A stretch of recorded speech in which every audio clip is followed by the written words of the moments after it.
सहनाववतु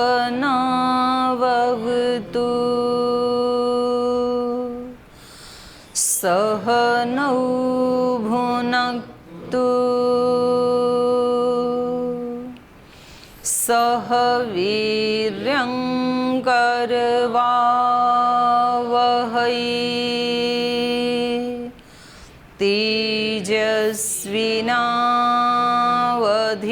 तेजस्विनावधीतमस्तु मा विद्विषावहै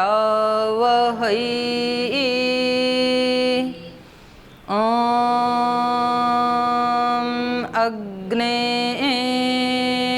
व्रतपते व्रतं चरिष्यामि तच्छकेयं तन्मे राध्यताम्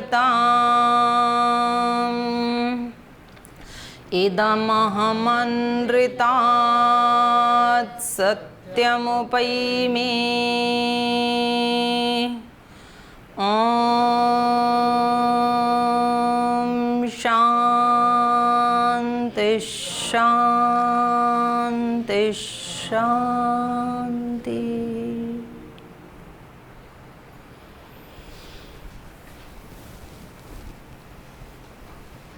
तो न्याय दर्शन का तीसरा अध्याय जिसमें प्रमेयों की चर्चा की गई है उसका अध्ययन कर रहे थे। और प्रमेयों में सबसे पहला प्रमेय है आत्मा। तो पहले ये विचार कर रहे थे कि आत्मा है भी कि नहीं। अगर आत्मा का अस्तित्व पहले सिद्ध हो तो उसका स्वरूप क्या है, उस पे हम विचार करें। तो पहले तो ये चल रहा है आत्मा है भी कि नहीं। आत्मा को मानने की जरूरत, क्योंकि दिखता तो है नहीं। दिखता तो है शरीर, दिखती हैं इंद्रियां, दिखती है बुद्धि। तो इनसे ही जब सारा काम चल जा रहा है तो आत्मा को मानने की ज़रूरत ही क्या है, और उसको सिद्ध करने की भी ज़रूरत क्या है। तो 3 सूत्रों में क्या सिद्ध किया यहाँ पर भाष्यकार और सूत्रकार ने, कि शरीर, इंद्रिय, मन, बुद्धि आदि के संघात के अतिरिक्त आत्मा एक कोई चेतन पदार्थ है। तो इन्होंने 3 हेतु दिए इसके। पहला दिया दर्शन स्पर्शनाभ्याम एकार्थ ग्रहणात्। तो फिर पूर्व पक्षी ने कहा कि नहीं, ये तो सब इंद्रियों के अलग अलग अपने अपने विषय हैं, तो सब अपने अपने विषयों का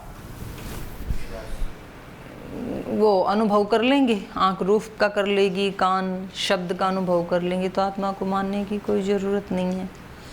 तो इन्होंने कहा कि नहीं, ये जो इंद्रियां हैं ये भी उस चेतन का निमित्त बनकर के ही अपनी इंद्रियों के जो विषय हैं उनका भोग कर पाती हैं, उस चेतन के उपकरण बनकर के ही। इनमें से कोई भी चेतन नहीं है। क्यों नहीं है? क्योंकि सारा ज्ञान कहीं ना कहीं एक जगह एकत्रित होता है। तो व्यक्ति ऐसे बोलता है, जिसको मैंने देखा था उसी को जान रहा हूँ, सूंघ रहा हूँ, आदि आदि। तो पहले ये परिहार किया, फिर दूसरा इन्होंने सूत्र के माध्यम से किया कि तद व्यवस्थानात् एव आत्मसद्भावात् अप्रतिषेध। और कह रहे हैं ये जो आप कह रहे हैं कि इंद्रियों से भिन्न आत्मा नहीं है, क्योंकि इंद्रियों के अपने अपने विषयों में व्यवस्था होने से, तद व्यवस्थानात्, उनकी व्यवस्था होने से, ये तो उल्टा आत्मा को सिद्ध करने वाली बात कह रहे हैं आप। जब इंद्रियां अपने अपने विषय में ही केवल अपने ही विषय का ग्रहण कर सकती हैं, उसी में व्यवस्थित हैं, नियत हैं, उनका सुनियत है, अपने ही विषय को वो ग्रहण कर सकती हैं, दूसरे को नहीं कर सकती हैं, तो तब तो जरूर कोई एक चेतन मानना पड़ेगा। क्योंकि कोई भी इंद्रिय ऐसी नहीं है जो अपने विषय के अतिरिक्त भी किसी ज्ञान का ग्रहण कर सके। तो फिर हमें कोई सर्वज्ञ, कोई सर्व विषय ग्राही ऐसा कोई चेतन मानना ही पड़ेगा। तो ये 3 सूत्रों के द्वारा इन्होंने क्या सिद्ध किया? देह आदि के अतिरिक्त आत्मा है। अब इसको और थोड़ा सा आगे प्रसंग को बढ़ा रहे हैं। इतश्च देहादि व्यतिरिक्त आत्मा न देहादि संघात मात्रम। पूछना है जी, पूछिए।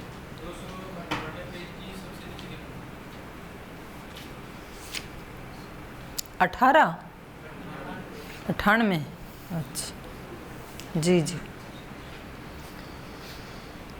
सर्व विषयं च शास्त्रं प्रतिपद्यते अर्थम अविषयभूतं श्रोत्रस्य क्रमभाविनो वर्णान् श्रुत्वा पदवाक्यभावेन प्रतिसंधाय शब्दार्थ व्यवस्थां च बुध्यमानो अनेक विषयम् अर्थजातम् अग्रहणीयम् एकम एकैकेन इंद्रियेण गृह्णाति। ये वाली सर्व विषय से शास्त्रम प्रतिपद्यते, ये तो हो गया। अर्थम अविषयीभूतम श्रोत्रस्य क्रमभाविनो वर्णान् श्रुत्वा पदवाक्य भावेन प्रतिसंधाय शब्दार्थ व्यवस्थां च बुध्यमान अनेक विषय अर्थजातम् अग्रहणीयम् एकैकेन इंद्रियेण गृह्णाति। ऐसे कह रहे हैं कि विषय तो अनेक हैं और अनेक विषयों का जो कि एक एक इंद्रिय से गृहीत नहीं होती, किसी एक इंद्रिय से सारे विषय गृहीत नहीं होते, बल्कि जैसे आँख से केवल रूप का ही ग्रहण होगा, रस गंध आदि का नहीं होगा। ये कह रहे हैं अनेक विषयम अर्थजातम अग्रहणीयम एकेकेन इंद्रियेण, एक एक इंद्रिय के द्वारा अनेक विषयम अर्थजातम अग्रहणीयम, अनेक विषय जो हैं उनका एक एक इंद्रिय से ग्रहण नहीं हो सकता है। तो फिर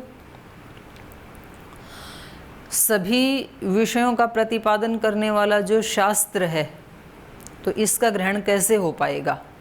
किसी आत्मा को नहीं मानेंगे तो, ये इसका भावार्थ है। और अब इसका शब्दार्थ देख लीजिए। अर्थम अविषयभूतम श्रोत्र से, श्रोत्र के द्वारा भी सारे विषय नहीं जाने जा सकते हैं। श्रोत्र एक उपलक्षण है सभी उसका, इंद्रियों का। श्रोत्र के द्वारा भी अर्थजात को नहीं जाना जा सकता है, चक्षु के द्वारा भी नहीं जाना जा सकता है, क्योंकि यहाँ एक उदाहरण दे रहे हैं वर्णों का कि हम जो वाणी से शब्द बोलते हैं तो जिह्वा आकर के अलग अलग स्थानों में टकराती है मुख में, और उससे वर्णों की उत्पत्ति होती है। और उन वर्णों को सुनने वाला है वो पहले उनको इकट्ठा करता है, वर्णों को इकट्ठा करके उनका पद बनाता है, पदों से वाक्य बनाता है, वाक्य से फिर अर्थ तक पहुंचता है वो। तो ऐसे ये तो एक विषय हुआ शब्द वाला, श्रोत्र का विषय। ऐसे ही फिर चक्षु के विषय रूप आदि, और ऐसे पांचों इंद्रियों के विषय। तो यहाँ एक विषय को लेकर के कह रहे हैं अर्थम अविषयीभूतम श्रोत्रस्य। श्रोत्र का विषय है शब्द, और वो शब्द जो है वो श्रोत्र के लिए अविषयीभूत। अविषयीभूत कैसे हो जाता है? क्योंकि श्रोत्र को तो वर्ण सुनते हैं ना, इसको तो क ख ग ऐसे सुनाई देंगे, तो इसको तो नहीं पता कि कमल क्या है, उसका वो अर्थ क्या है। तो इसलिए कह रहे हैं ये अर्थम अविषयीभूतम श्रोत्रस्य, श्रोत्र के लिए जो अर्थ माने शब्दों के जो अर्थ अर्थात पदार्थ, वो कैसे हैं? अविषयीभूत। वो अनुभूति नहीं कर सकता, वो केवल शब्द को सुन सकता है।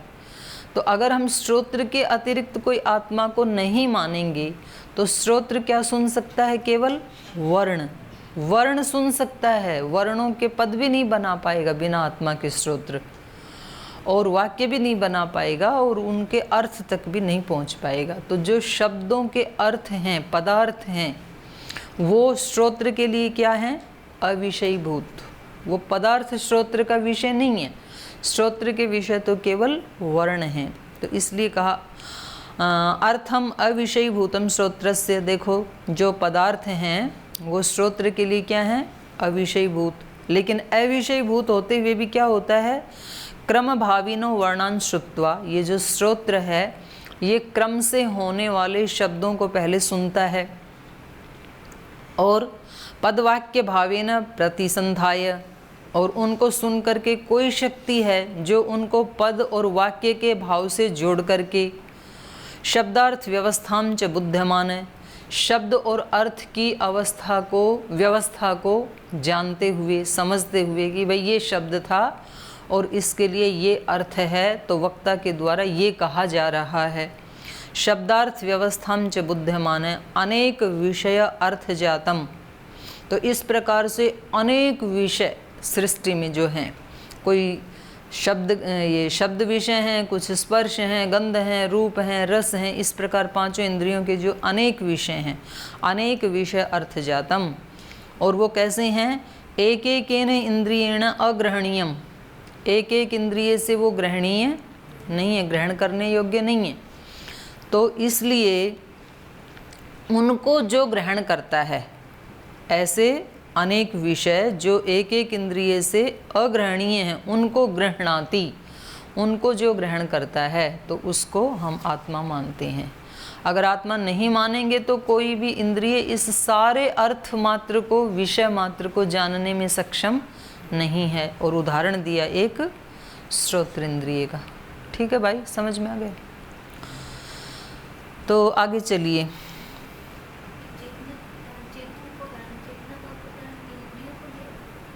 हाँ, चेतना के उपकरण है ना ये आत्मा के, तो चेतना के उपकरण होते हुए ये जानते हैं अपने अपने विषय को।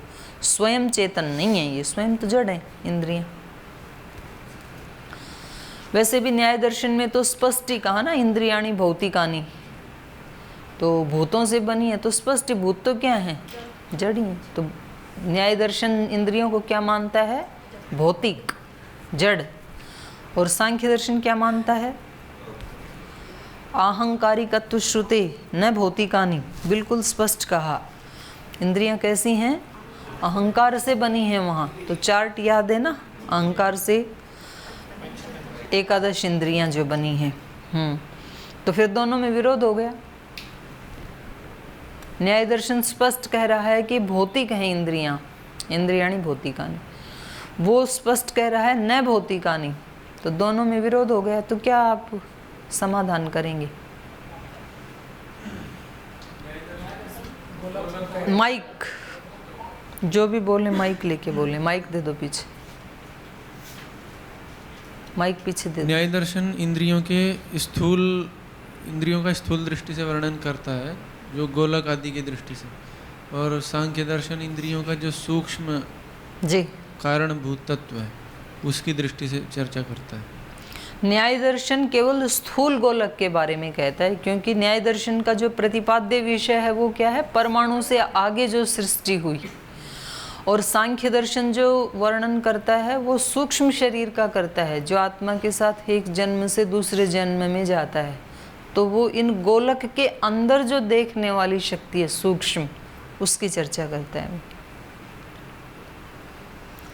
तो चलो आगे चलो, इसी प्रसंग को और थोड़ा आगे बढ़ा रहे हैं। कह रहे हैं और भी हेतु दे रहे हैं। इतश्च, इस कारण से भी देहादि व्यतिरिक्त आत्मा, शरीर आदि से आत्मा अतिरिक्त है। न देहादि संघात मात्रम, केवल शरीर आदि का संघात मात्र ही चेतन या आत्मा नहीं है। तो इसका एक हेतु दे रहे हैं, सूत्र बोलिए। शरीर दाहे पातका भावात, शरीर के जला देने पर पाप न लगने से। अगर शरीर ही आत्मा होता तो शरीर को तो जला दिया जाता है, तो फिर तो बहुत पाप लगना चाहिए जलाने वालों को, जितने भी लोगों ने मिलकर के उसको जलाया था। और जिन जिन लोगों ने जलाया उनके शरीर भी नष्ट हो जाएंगे। तो जो पाप का फल है, दुख, वो भी इस व्यक्ति को नहीं मिलेगा। ये बात किस दृष्टि से कही जा रही है यहाँ पर? ये क्षणिकवाद को लेकर के कही जा रही है। जो बौद्ध ये मानते हैं कि शरीर या ये सारा संसार ही प्रतिक्षण चेंज हो रहा है। तो कह रहे हैं कि जिस शरीर को जिस शरीर ने जलाया, वो शरीर तो रहा नहीं अगले क्षण। तो पाप किसको लगना चाहिए? जिसने जलाया था उसको लगना चाहिए। और जिसको लगता है पाप, वो तो कोई नया शरीर है। तो यहाँ पर ये दोष आएगा। तो अगर जीवित शरीर को जलाना माने तो जिसने किसी के शरीर को जला दिया और जिस शरीर को जलाया वो शरीर भी अगले क्षण नहीं रहेगा दंड देने के लिए, क्योंकि वो तो हर पल नष्ट हो जा रहा है। और जिसने जलाया था वो भी दंड लेने के लिए नहीं रहेगा अगले क्षण, क्योंकि वो भी नया शरीर आ गया। और जो मृतक शरीर को जलाते हैं तो वो तो सभी जलाते हैं। तो यदि केवल ये आत्मा इन शरीर आदि का संघात का नाम ही शरीर होता तो ये जितने भी लोग जलाए जाते हैं उनको जलाने वाले उनके परिवार के लोगों को, पुत्र आदि को पाप लगना चाहिए था, लेकिन उनको कोई पाप नहीं लगता है, बल्कि ना जलाए तो पाप लगता है। लोग कहेंगे देखो अपने माता पिता को जलाया भी नहीं। कोरोना के दौरान कुछ लोगों ने मना कर दिया अपने परिवार वालों का शव जलाने के लिए कि आप ही कर दो, हम नहीं आएंगे। तो उनकी बड़ी चर्चा हुई, सब लोगों ने उसको निंदनीय माना।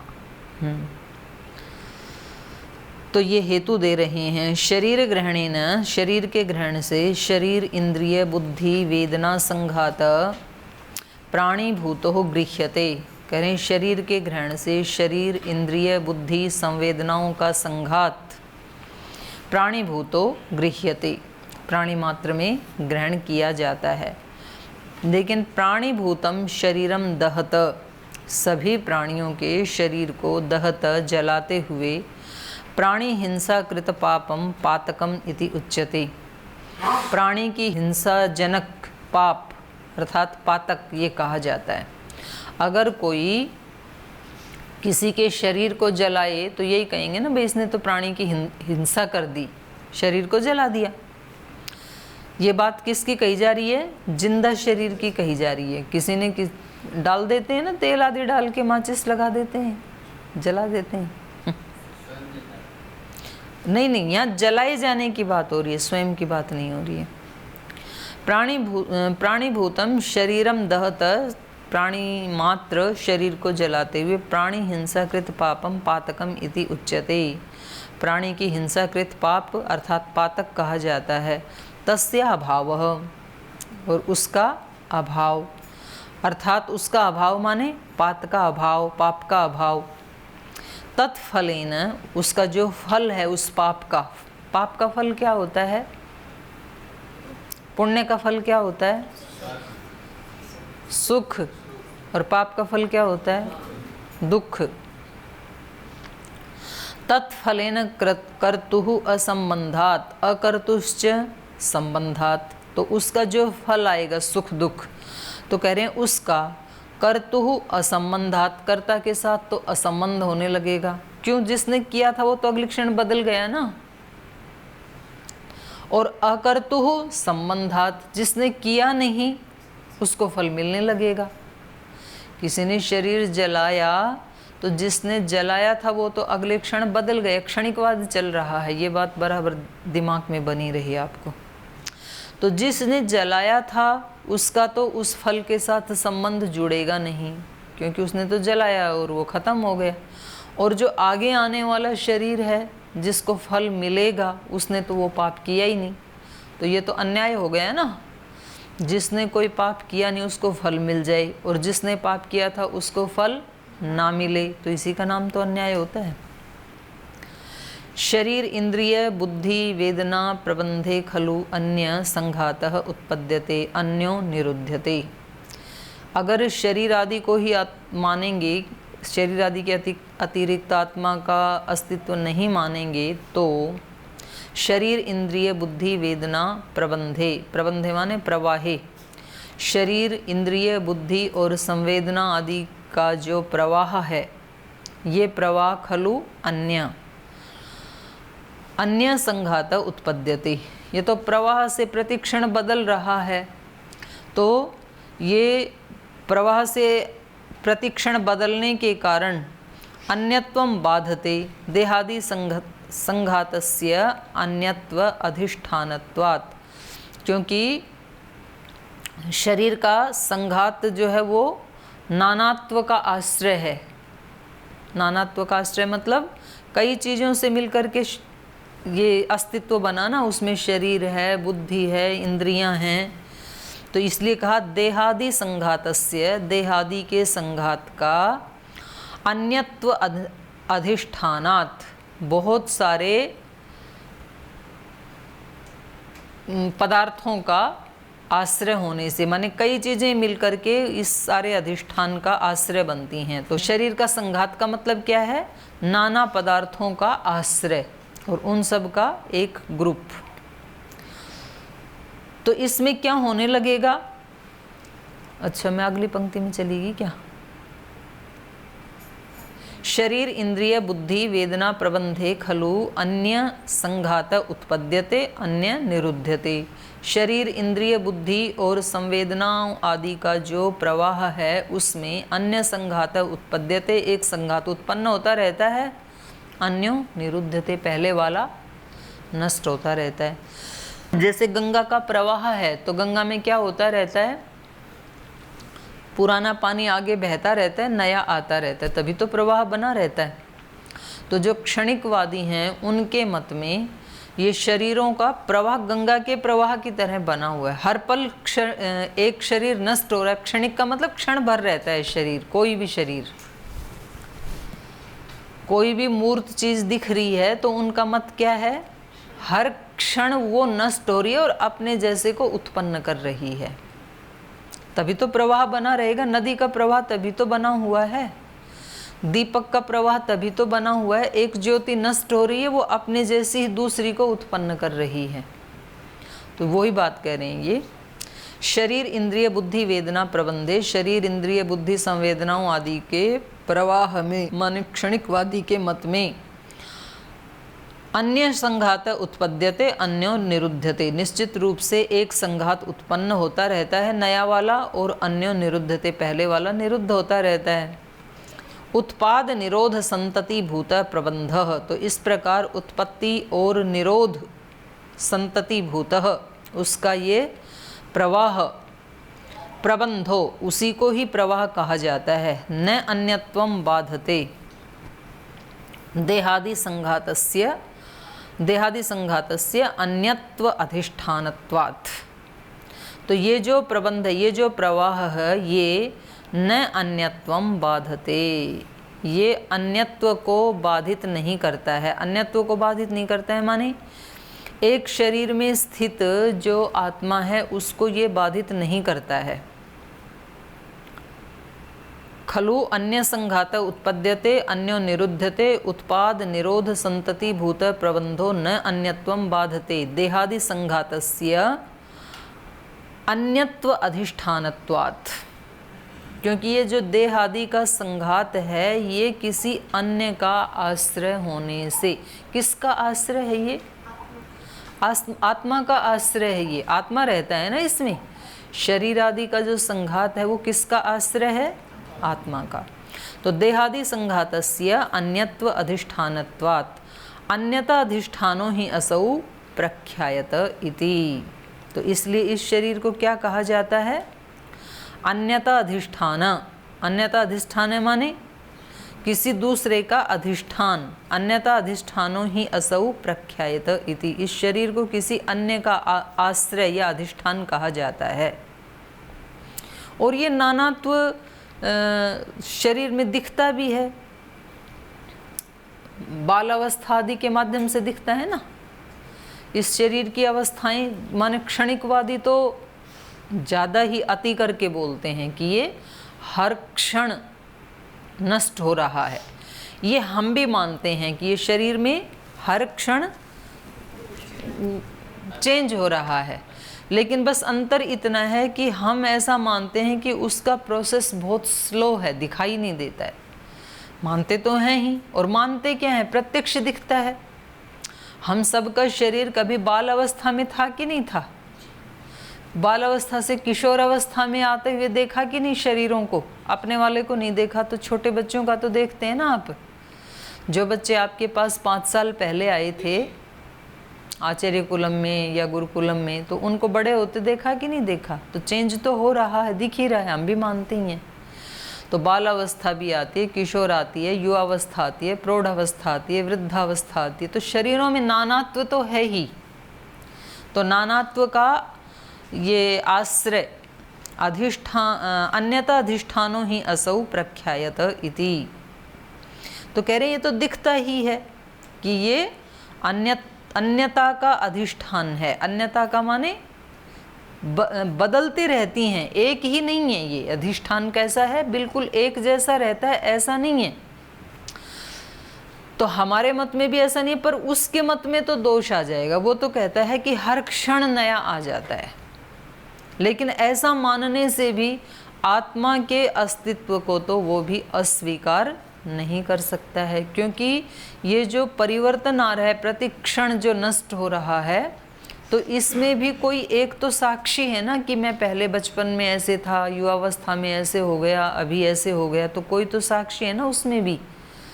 तो अगर हम उनके मत को सच्चा माने तो हर क्षण पुराने वाला तो नष्ट हो गया, तो इसको अगले क्षण वाले को तो पीछे वाले की कोई स्मृति नहीं होनी चाहिए, क्योंकि जिसने पहले देखा था, सूंघा था, खाया था, वो तो गया एक क्षण में।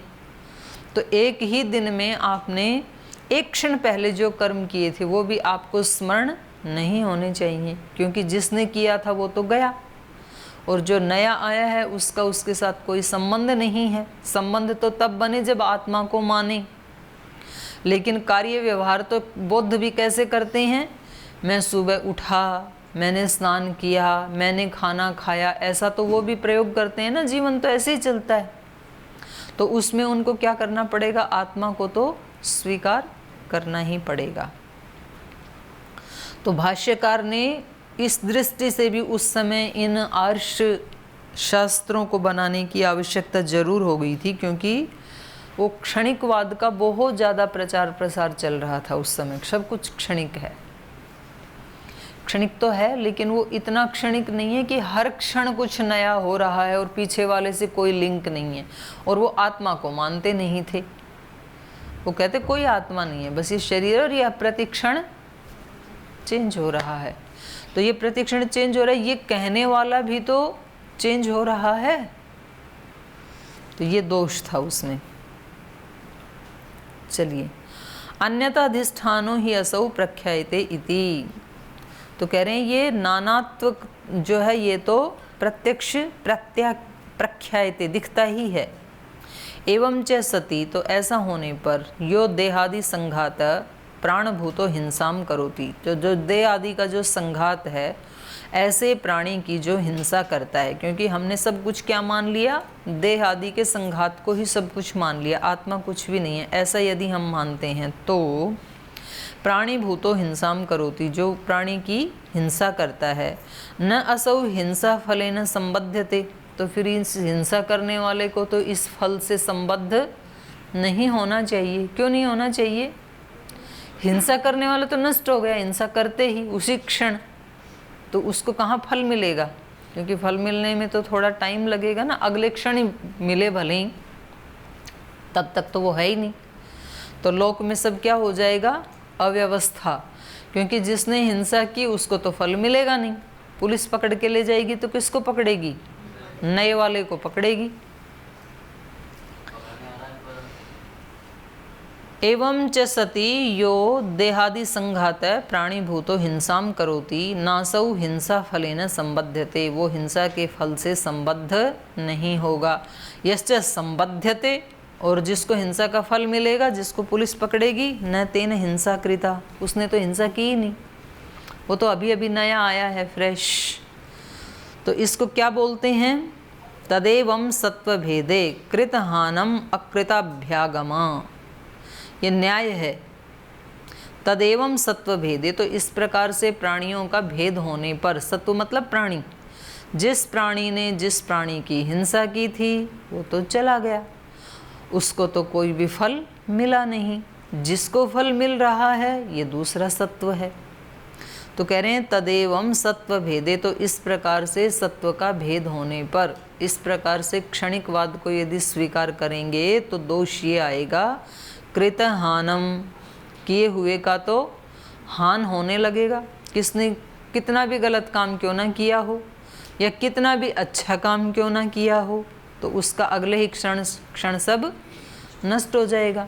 तो अच्छा काम तो व्यक्ति करेगा ही क्यों, क्योंकि जब फल ही नहीं मिलना है तो कौन नियमों का पालन करेगा, कौन व्यायाम करेगा, कौन जल्दी उठ करके ब्रह्मचर्य का पालन करेगा? ये सब क्यों करेगा व्यक्ति? क्योंकि अगले क्षण तो सब नष्ट हो जाने वाला है, तो फल तो अपने को मिलना ही नहीं है। तो क्या हो जाएगा? कृत हानम, किए हुए का हान।